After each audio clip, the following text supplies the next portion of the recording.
আজকে বাঙালির বীর সন্তান, আমাদের দেশ ছাড়িয়ে বিদেশেও যিনি পূজিত হন, সেই মহানায়ক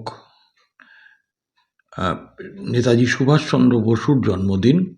তার প্রতি শ্রদ্ধা অবশ্যই জানাবো। এবং আমাদের রাজ্যে এই যে শিক্ষার মরুভূমি, তার উপরে দাঁড়িয়ে বাগদেবীর আরাধনা হচ্ছে। আমি সেখানে আপনাদের প্রত্যেককে এই সরস্বতী পুজোরও শুভেচ্ছা জানাবো। আপনাদের দিনটা খুব ভালো কাটুক।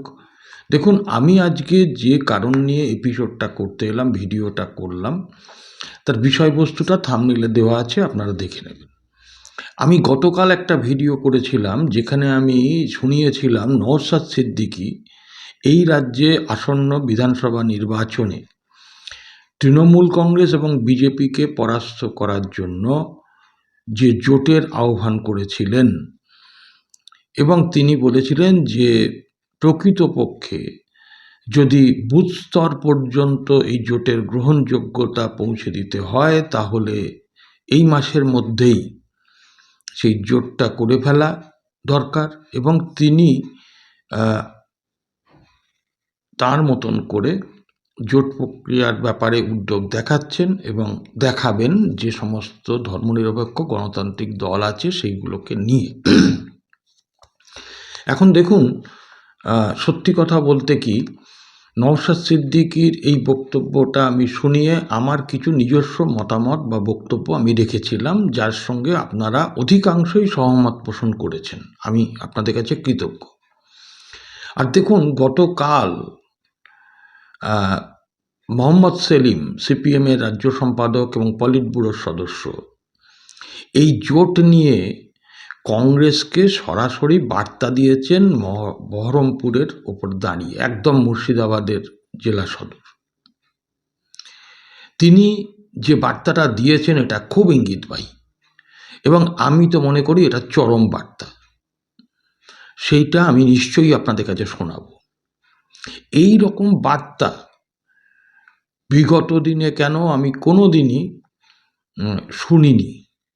প্রকৃত অর্থে মানুষের জোট করার যে দায়িত্ব, সে দায়িত্ব সিপিএম নিজে যেমন পালন করে, জোট শরিকদেরও জোট ধর্ম পালনের কতটা উদ্যোগ নেওয়া প্রয়োজন, না নিলে কী হবে। আমি ঠিক কালকে যা যা কথা বলেছিলাম, আমি কৃতজ্ঞ যে আমি যখন দেখলাম, শুনলাম ওই মোহাম্মদ সেলিমের বক্তব্যটা, একেবারে হুবহু আমার কথাটাই উনি বলেছেন।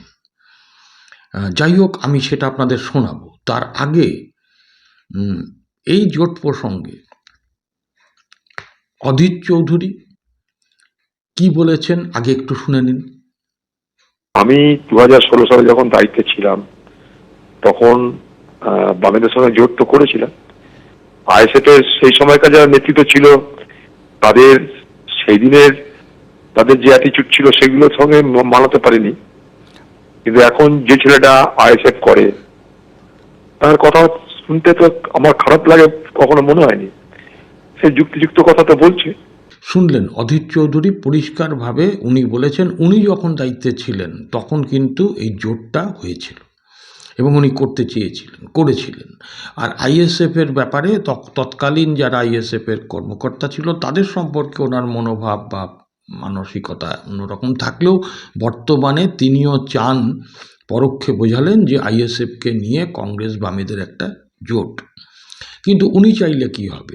আমি মোহাম্মদ সেলিমের চরম বার্তাটা আপনাদের শোনাবো, তার আগে একটু ছোট্ট করে শুনিয়ে নিই।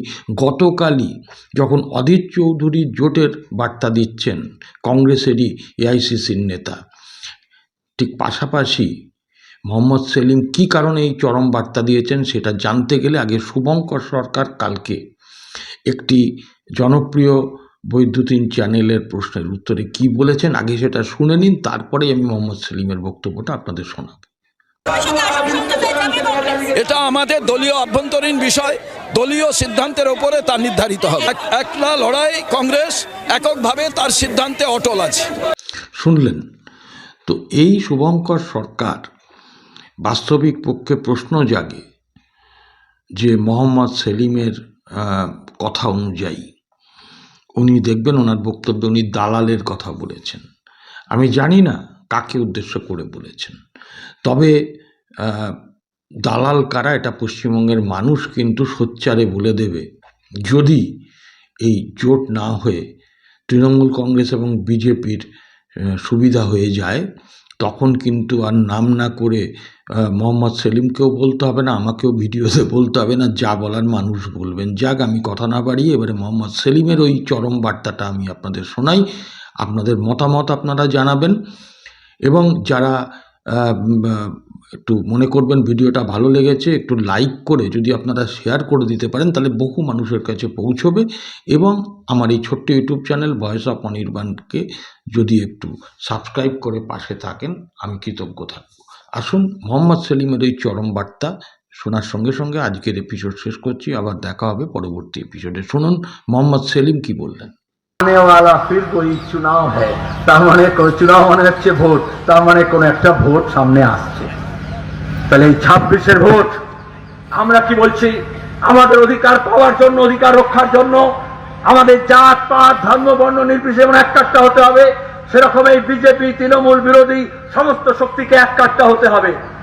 আমরা বামফ্রন্টের দলগুলো আলোচনা করেছি, তার সঙ্গে দাঁড়িয়ে বামফ্রন্টে নেই এমন বামপন্থী দলগুলো আলোচনা করেছি।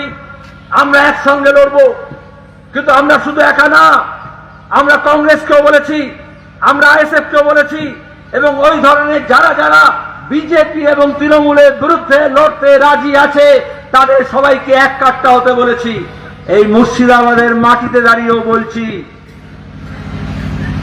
আমাদের নিজের মধ্যে অনেক বিরোধ আছে, কিন্তু আজকে প্রশ্ন আমাদের বাংলাকে বাঁচানোর, বাংলার সংস্কৃতিকে বাঁচানো, বাংলার ঐক্যকে বাঁচানো, গ্রাম বাংলার মানুষকে বাঁচানো, ভাঙন থেকে মানুষকে বাঁচানো, মালদা মুর্শিদাবাদের দাঙ্গা থেকে বাঁচানো হিন্দু মুসলমানকে, শোষণ থেকে বাঁচানো খেটে খাওয়া মানুষকে, নির্যাতন থেকে বাঁচানো বাংলার মেয়েদের।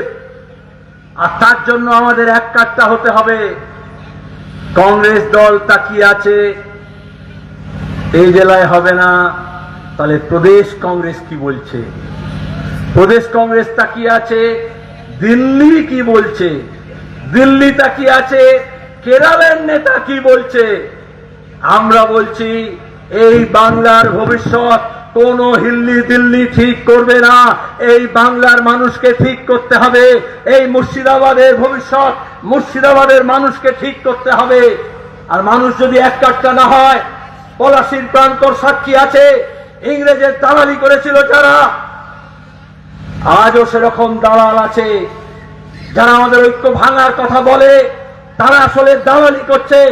কোনো না কোনো ভাবে দিল্লির হোক আর আমেরিকার হোক দালালি করার জন্য নেমেছে। আপনাদের কাছে আবেদন করব,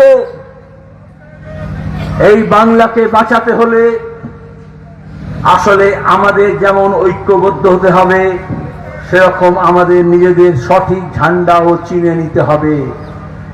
কৃষক, শ্রমিক, ক্ষেত মজুর, বস্তিবাসী, উদ্বাস্তু কলোনির মানুষ, আদিবাসী মানুষ, তপশিলি মানুষ, তারা যখন লড়াই করবে, এই লড়াইয়ের ঝান্ডা কোনো নির্দিষ্ট ধর্মের